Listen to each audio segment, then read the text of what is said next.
Hi guys, for today's video, ayan ipapakita ko sa inyo yung mga iba't ibang masasarap na pagkain kapag pumasok kayo sa mga restaurant buffet, sa mga buffet na mga ano.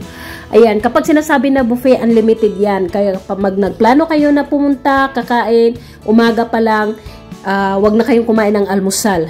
Kailangan gutom kayo pag pumasok dahil pagpasok nyo doon ay talaga naman malilito ka kung ano ang mga kakainin mo, anong unahin mo sa sobrang daming samut-saring mga pagkain na masasarap. Naalala ko tuloy nung first time ko na nakapasok sa mga ganitong buffet, dinala ako ng amo ko. Dito yun sa Hong Kong, yun sa pangalawa kong amo. Birthday yata yun ng kanyang panganay na anak. So pagpasok pa lang, siyempre gutom ka. Hindi ko nakikita, hindi ko naikot yung mga buong restaurant doon. Ang una kong hinanap ay kanin, tapos ang daming ulam. Kasi siyempre gutom ka eh. So hindi ko alam, busog na ako pag sabi ng amo ko, o pumunta ka pa doon, kumuha ka pa doon. Aba, maraming mga dessert. Alam nyo naman, mahilig ako sa matatamis. May mga salad, may mga sabaw. Sabi ko, paano na ako kakain ito? Nabusog na ako sa kanin at saka sa ulam. Samantalang yung mga amo ko, kumuha sila ng mga salad, sabaw, yung mga seafoods. Ang seafoods talaga ang nakikita kong puno-puno sa mga nila, sa mga plato nila. So, hindi naman ako sinita din ni amo na, wag kang kumain ng maraming kanin dahil marami pang mga pagkain doon ng papipilian. Basta hinayaan lang ako. Yun nga lang, kasi Pinoy tayo, hinanap natin agad yung kanin tsaka ulam. So, ang ginawa ko para matikman ko yung mga ibang mga dessert pa, yung mga sabaw o yung mga salad. So, nagpahinga muna ako saglit para gugutumin naman ako ng konti.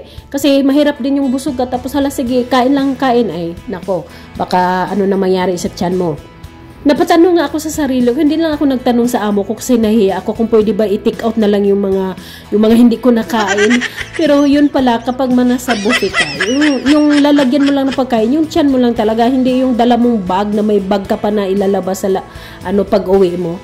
Pero makakalusot rin naman siguro kung halimbawa, kunwari may dala kang shoulder bag na malaki, tapos ang akala ng mga tao ay mga belongings mo lang, mga importante mo lang pero nilagay mo pala doon mga Tupperware na walang laman.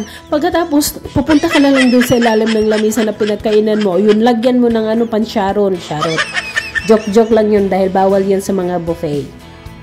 Yung naalala ko na naman yung pangalawa naming buffet doon sa pagpunta namin ng Disneyland. So, napakalaking restaurant doon. So, ginaya ko na sila ni amo, hindi na ako kumuha ng kanin. Ay nako, para matikman ko yung mga masasarap na seafoods.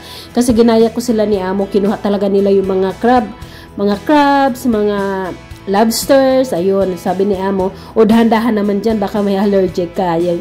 Kasi delikado din kapag kain ka ng puro seafoods lang, baka hindi mo alam, may ka pala, may allergic ka.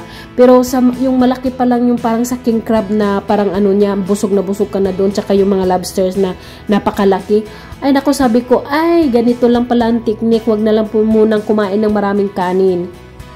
Kaya naging masaya ang tummy sa pag-uwi dahil sobrang busog. Thank you for watching guys. Sana nag-enjoy kayo sa mga pinakita kong mga masasarap na pagkain.